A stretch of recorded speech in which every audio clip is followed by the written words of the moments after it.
The stream wasn't large, but the sound of cascading water allowed Hai to finally exhale a little, easing the tension built up from the eerie silence of the forest.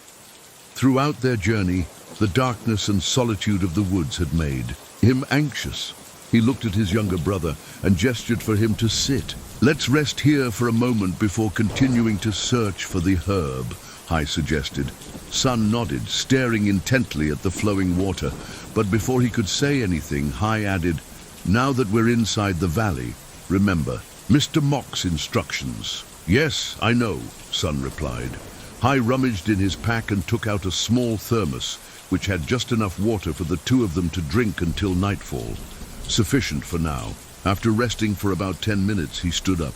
"Come on, let's keep going, but where do we start looking? Will we have time to get out before nightfall?" "That's hard to say, but do you see that waterfall? Mr. Mock told me that Huyetengai usually grows near waterfalls or streams. So far I haven't seen any around this stream, but if we go upstream toward the waterfall, we might find it."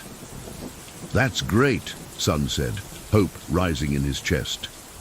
Gripping their knives and holding a torch, the two brothers carefully made their way toward the waterfall.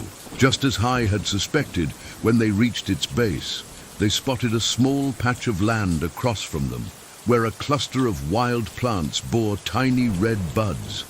"Look, that's it!" Hai exclaimed, showing his brother the paper from Mr. Mock, which matched exactly the plant they were seeing. "We found it!"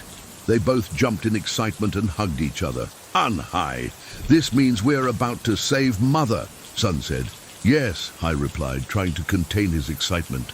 Quickly, Hai dug around the soil with his knife and harvested 4 or 5 clusters of Huyetengai. Although they wanted to collect more, they followed Mr. Mock's instructions, which said this amount was sufficient.